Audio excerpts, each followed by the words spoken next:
meant to be the public. So I'm going to start off. My name is Mohammed Karwa.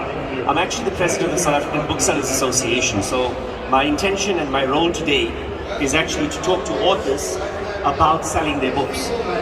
And one of the things that I want to start off with is authors are great artists. They have phenomenal talent. I don't think I could ever be an author.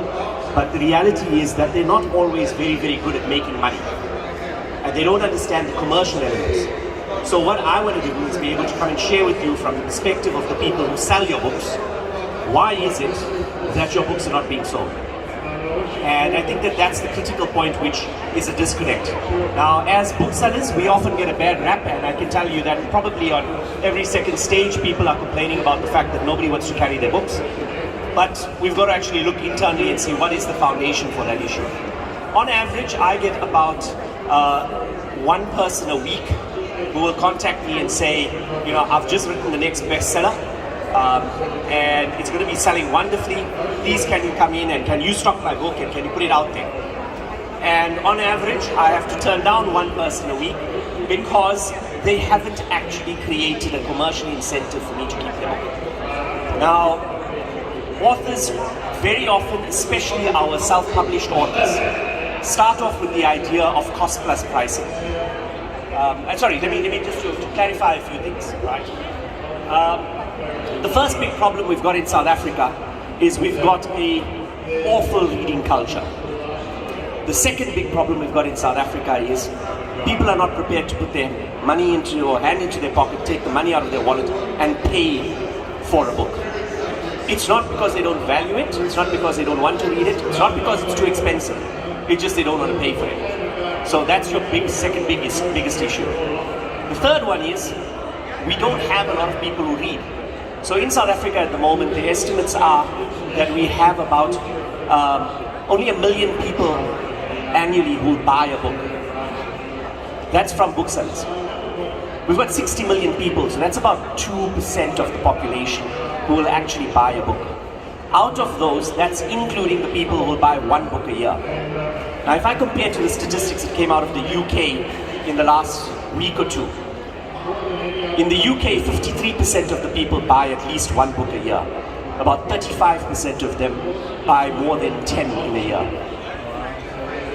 Now, if you take that 35% and you work it out in a population of about 60 million people in the UK, that gives you a context of what their market is. So you are fighting in a very, very tight space. So the first thing that we see as a challenge when people come in to me and say, you know, will you keep my book, is I ask them, okay, so what's the book about? And we have a tendency where people are writing fantastic novels, but they're not writing to an audience. They're writing for themselves. And if you're writing for yourself, then yes, you're going to have a small audience. But there's a reason that Dan Brown sells millions of copies. He writes for his audience. There's a reason that Stephen King writes all those gory novels and he's been successful for so many years. It's because he writes for an audience. Who is your audience? And if you haven't defined an audience, you're actually writing something which is not going to reach anyone. The next issue is pricing. When people are pricing their books as authors, the first thing they're doing is they're saying, it costs me, you know, if I do a big print run, 80 rands or 90 rands to print my book. Therefore, I must put a 30% markup, and I'm going to be able to sell it at, you know, maybe 50% markup, and I'm going to actually sell it at 120 rands. They haven't factored it into this, the entire supply chain. In fact, very often they haven't even factored into the costing of the book their own time. I met with the ex-minister Ismail Vadi. He's written probably about a dozen books for the Amit Kathrada Foundation. And his first comment to me was, books are too expensive. My response is, a book is only as expensive as the person who wants to read it.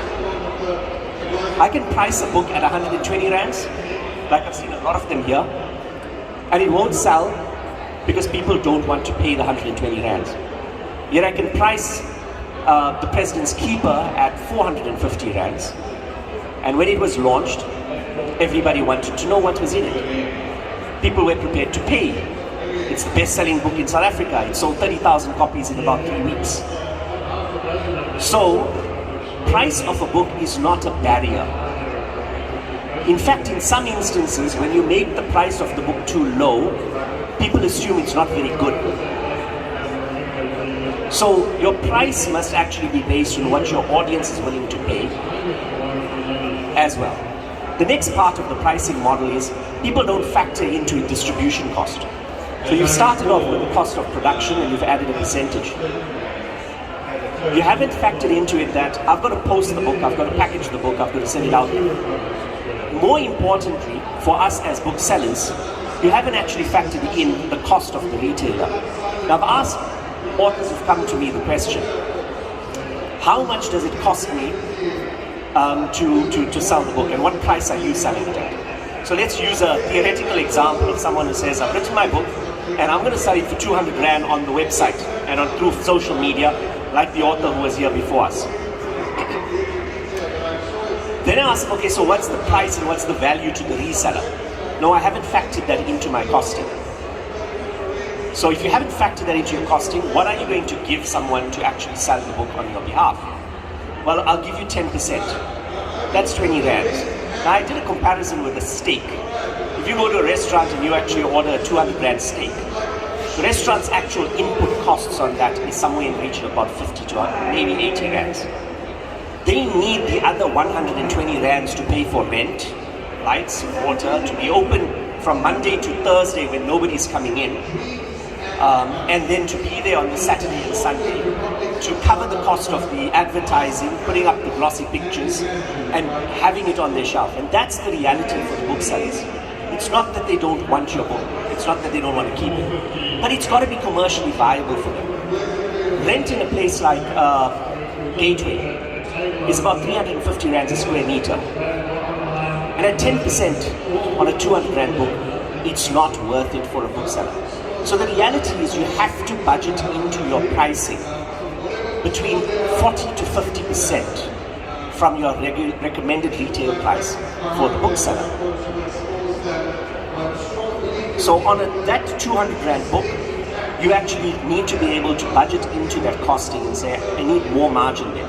Now part of the reason for this is, when the bookseller decides, I want to run a sale, can he promote your book?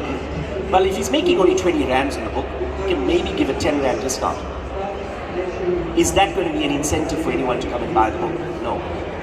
But if it's now 100 Rands that he's making on the book, he can say 50 Rands off.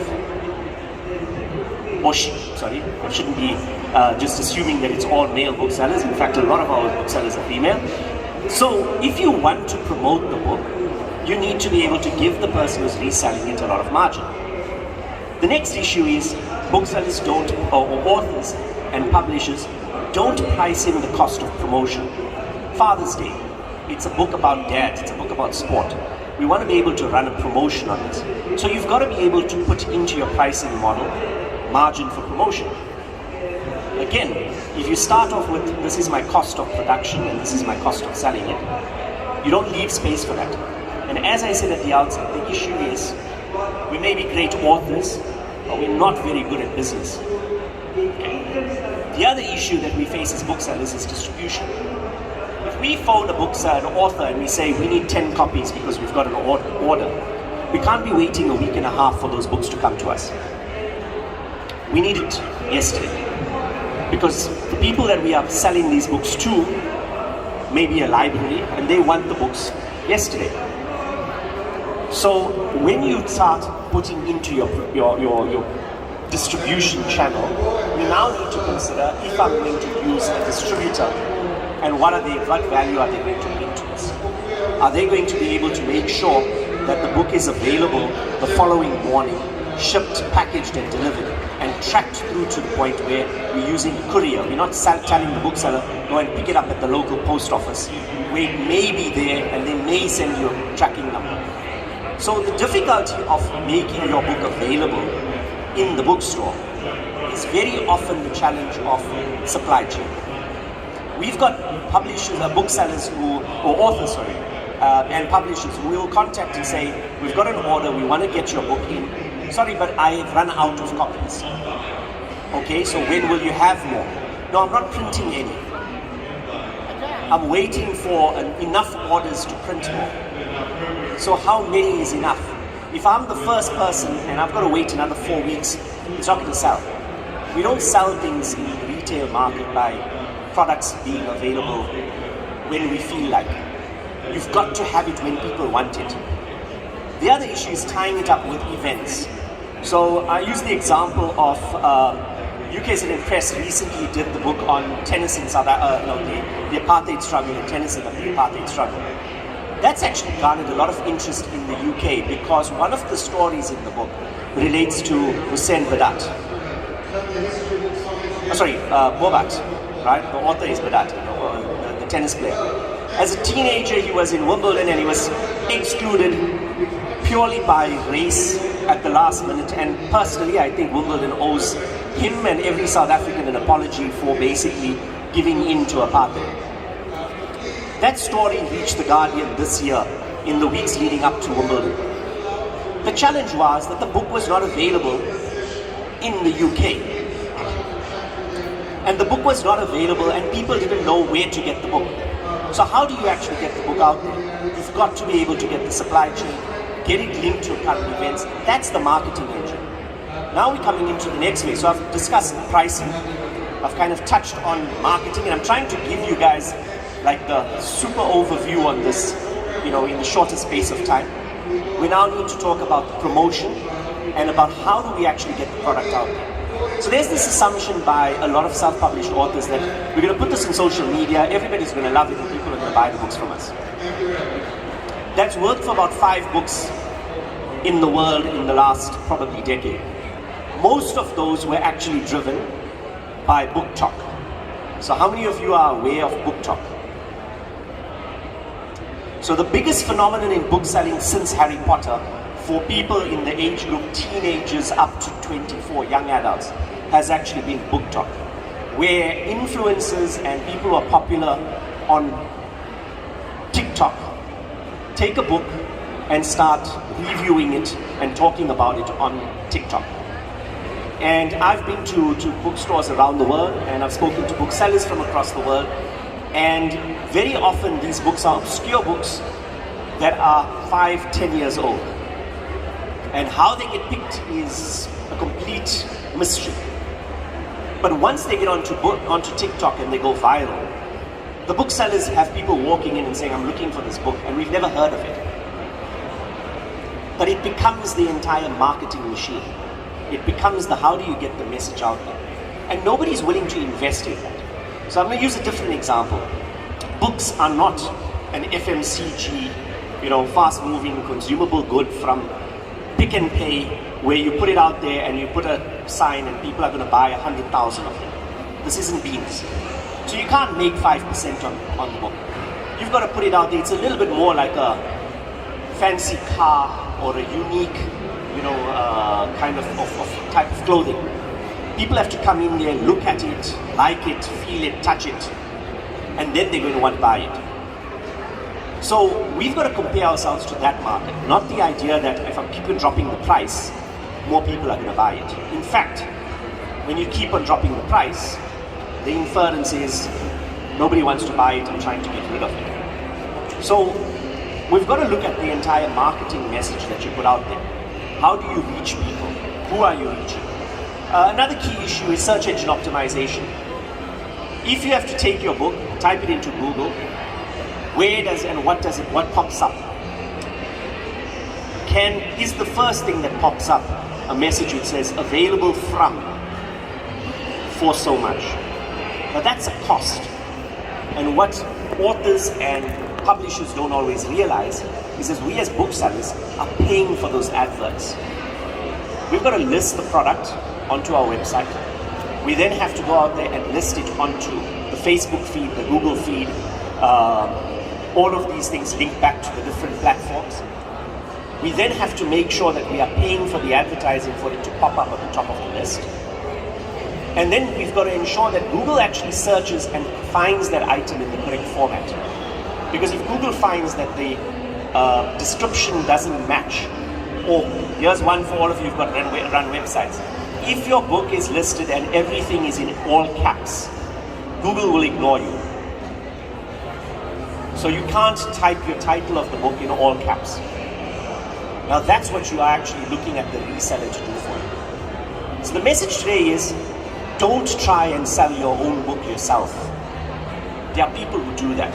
We don't get the people who develop, cool beans, trying to say we're going to sell cool beans to every person who wants cool beans online on our Facebook page. Their job is to make people know where to buy it. Because the people who can get that cool beans into your trolley efficiently, in the right place, where these people are, like in the gateways and the canal walks in the Santon cities and the book fairs and everywhere else, are actually the people who sell the books. But for them to do so, you've got to make it commercially viable. Your job as the author and the publisher is to drive the marketing message. Your job is to actually tell people, this is why you need to read my book. This is what you're going to get. And go and buy it from the people who do the distribution. So the idea today, and I could go on for a whole range of other things. I've made about 9 pages of notes over here. I just want to quickly check that I haven't missed any of the core points.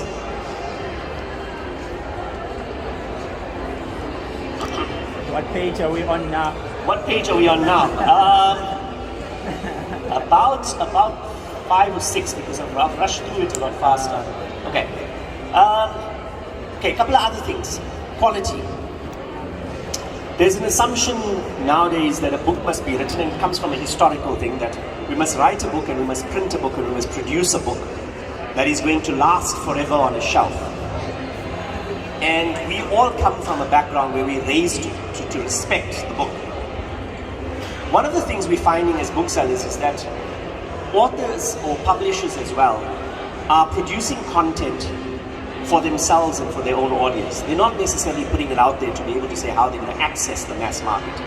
Now, I use the example, when I was growing up, and a lot of people who are good readers, and I'm a bad reader, but anyway, grew up reading comic books. And I'm not talking about the fancy, glossy ones that you get now that cost you $150 and, come in fancy sleeves, foil packed, and, in glossy art. I'm talking about the good old-fashioned ones that were printed on newsprint. Spider-Man, Superman. We actually had a whole lot of westerns. Oh yeah. Those were 10-cent and 20-cent books. And what did they do? They introduced us into reading. From there, the person went on. I know, and my wife always says I always introduce her into the topic. Whenever I'm talking, for my wife, it was always she always speaks about Archie and Jughead. Yeah. There we go. No, yes, it's right. Those books used to go around the entire classroom. If it never came back to you, it wasn't a pain because it wasn't 150 rands worth of book. Where are those newsprint books? If you want somebody to read what you have written, and I think that's the part that we get that gets missed. People have a story to tell. You've got invaluable stories to tell. You've got history that you're recording. You're using and you're stimulating people's imagination. You want to make people think about things that don't exist. You want to tell people about experiences so that they can learn from it. But you're not actually getting it into people's hands. And you're not getting it into a place where the person can make it accessible. So if we go back to the idea of let's make books cheap, it's not about making them cheap, it's about making them accessible. So why do we want to print a hardcover with a glossy page? Yes, there is a space for that, but we should actually do a double version. We should say you can buy the very expensive version, or you can then go in and you can say, okay, I'm going to buy the cheap version, which is the comic book version. Make that the accessible one. Don't try and take your high quality book and make that 180 rands or 200 rands. That should be a 500 rand book, because what you need to charge the person for is the creativity, the life experience. Sometimes, and for authors, you all are suffering, right? Everybody's got a suffering in their story. We've got the imagination, and it is the actual art of being able to convey an idea in words, even academic works. The ability, and we look at that often with the academic books as well, where the authors are, people say, well, it's just a textbook. The ability for someone to explain a complex subject in words and in graphics is unbelievable. it's only when somebody decides to write and do that themselves do they realize how difficult it is. So we don't give credit there. Price in your time. Again, Minister Vadu, ex-Minister Vadu, I was meeting with coffee with his wife and they said, have you factored into the cost the number of hours you spent writing this book? And he says, what do you mean? He says, well, you price the book based on it's 80 rands for me to do the book, and you said 120 or 150 rands. He says, how many hours did you actually put writing this book? He says, probably, a couple of hours. And his wife says, no, actually, you did it over 6 months. You spent at least an hour a day on the book on average. How many hours does that actually work out to? That's hundreds of hours. So now work out if you went and did a job. If you were a management consultant, you were a local doctor, you were whatever your field was. If you spent that number of hours in your job, how much would you have earned? Now factor that into the cost of the book. Don't undersell yourselves as authors. And don't think that you're going to sell the book because it's cheap. That's the wrong attitude. You worth more than that. And when you come to booksellers like ourselves, come to us with the entire plan of how you intend to distribute, how you intend to market. We cannot take on a book not knowing if there's going to be stock next week. We cannot go out there and market a book if you're not actually giving us the support to do so. So, another example, Penguin Random House have actually in the last probably year and a half started absorbing a lot of smaller publishers across the world. They also have an unbelievable marketing machine. What do? They send out the newsletter. They put out a brief description of the book. They hold the talks. They get the author out there into the spaces where they need to be. You don't have to be at an author's fair or a book fair to be able to talk about your book. If your book is related to a subject and there's some event around that subject, that's where you need to be. That's where you need to talk about it. There's an author who's written a book on soccer that I mentioned and I spoke to yesterday, right? The history of soccer.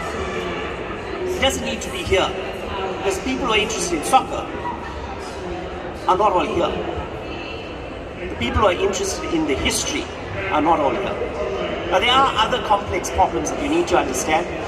In our association, we don't just have what you guys will know as the exclusive books and the bargain books and the trade booksellers. We have a lot of independent booksellers. We have academic booksellers. We have people who supply schools. And then we have people who supply libraries. Now the reality is that the bread and butter of your sales are not happening because the system's broken. And I say this, and it's not necessarily going to earn me many friends. Let's take our local content, because this book fair is about Durban. It's about our own product. The Pietermaritzburg Municipal Library has not bought books for the last 2.5 years. The Durban Municipal Library has not bought books for probably twice as long. The KZN Provincial Department has a budget of 36 million rands a year for books. And the total number of booksellers on their panel of 17 was 3. And that has been withdrawn because people have said that they've gone through the process incorrectly. There are no new books in the libraries, and we're not actually fighting for that. What we're fighting for is why don't booksellers want to sell books? Well, the people who supply the libraries are saying, when are the orders going to come? When are you going to invite us to come in and present the books?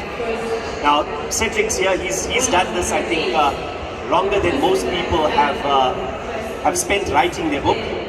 And he probably was there when the Iliad was being distributed. Okay, so Cedric understands what we're talking about.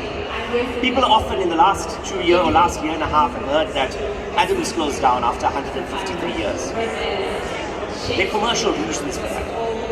The reasons are that we don't get the bread and butter sales out of the state entities that should be stocking every one of the books.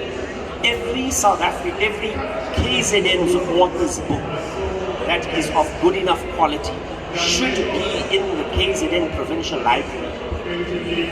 every KZN author's book should be in the Durban Municipal Library. And if you can sell 500 copies, the first 500, to libraries in and around KZN, let alone the national libraries, you've got some reason and incentive to write the book. What we have now is something which is discouraging authors. And people who are writing for themselves.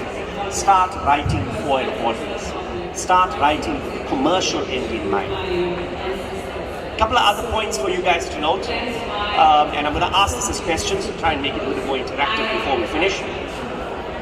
Which is the biggest categories of books sold in South Africa? Anybody with any guesses? Cedric, you can't answer. Which categories of books? If I have to say biographies, romance and novels, children's books, theology, political books, which ones do you think are the most popular book category in South Africa? Children's books. Children's books. Now, here's an example of what I would point out. How many books out there that say A is for apple and B is for banana? And yet, there's a whole range of books. Nobody stopped at A is for apple. You know, somebody else wrote A is for apple, B is for banana. I can't put another book together. But why is it that children's books are the biggest category? Because there is a willingness to invest in children. What's the next biggest category in South Africa? Biographies. So the next biggest category are biographies and your political kind of content, which is the President's Keeper and all of those others. The Stellenbosch Mafia and all those other books. They fall into that. If you're writing for the audience, that's what we should be writing to. If you want to actually make money, that's what you need to be writing to. What works? Why do those books sell and why aren't your books selling? It's because you're writing for yourself, you're not writing for the audience. There's nothing wrong with writing for yourself. There's nothing wrong with producing content that is going to be a record of history, that is going to be there, and that will find a niche audience. But then don't expect that you're going to be selling 20,000 copies. So my message today is engage with us as booksellers.